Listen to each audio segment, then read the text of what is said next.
Noong 1980, sa isang liblib na baryo sa hangganan ng Negros Occidental at Mindoro, may isang pamilyang tahimik na namumuhay sa gilid ng kagubatan. Ang mag-asawang si Aling Meretz at Mang Lando ay matagal nang naghahangad na magkaanak. Nang sa wakas ay nagbunga ang kanilang dasal, inakala nilang isang biyaya mula sa Diyos ang ipinagkaloob sa kanila. Ngunit hindi nila inasahan na ang ipinanganak ni Aling Meretz ay may kaakibat na misteryo. Isinilang ang isang malusog na sanggol na lalaki. Subalit kasabay ng kanyang unang iyak, isang kakaibang ingay ang narinig ng mga kumadrona, isang mahinang sitsit ng ahas mula sa ilalim ng papag. Nang silipin nila, nakita nila ang isang maliit na ahas na kulay itim na may kumikislap na mga mata. Ang lahat ay napaatras, ngunit laking gulat nila nang ang ahas ay gumapang papalapit sa sanggol at mahigpit na umikot sa kanyang tabi, para bang binabantayan ito.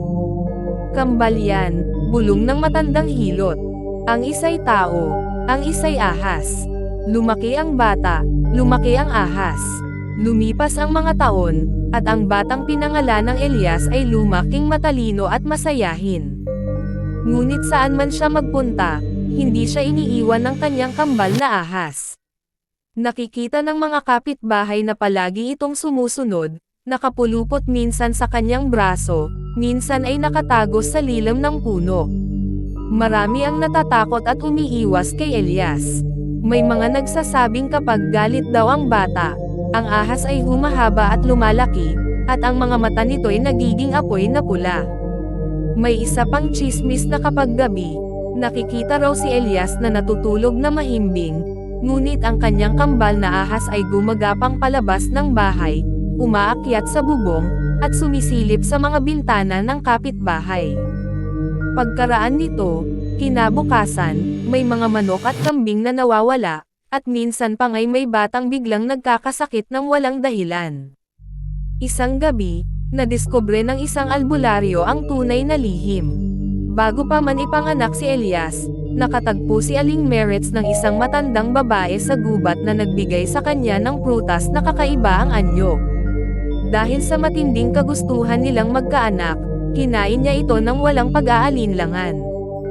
Ang hindi niya alam, ang prutas na iyon ay may sumpa, ang bawat magbubunga nito ay magkakaroon ng kambal, isang tao at isang ahas. Ang kambal na ahas, wika ng albularyo, ay hindi basta alaga. Ito'y anino ng kanyang kaluluwa. Kapag nawala ang isa, mamamatay din ang isa. Dumating ang isang bagyo na nagpalubog sa buong baryo. Habang nagtatakbuhan ang lahat papalayo sa rumaragasang baha, nakita ng mga kapitbahay si Elias na nakatayo sa gitna ng tubig. Ang kanyang mga matay tila wala sa ulirat, at sa kanyang tabi ay ang ahas, ngunit hindi na ito maliit. Isa na itong dambuhala, kasing haba ng 3 kawayan, at ang balat ay kasing itim ng ulan. Isa-isang natamba ang mga punong nakaharang sa daan, at ang mga nakakita ay nanlumo sa takot.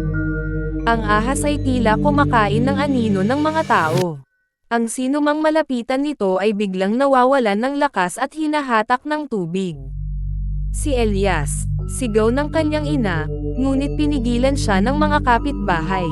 Nang tumila ang bagyo, wala na si Elias, at wala na rin ang dambuhalang ahas.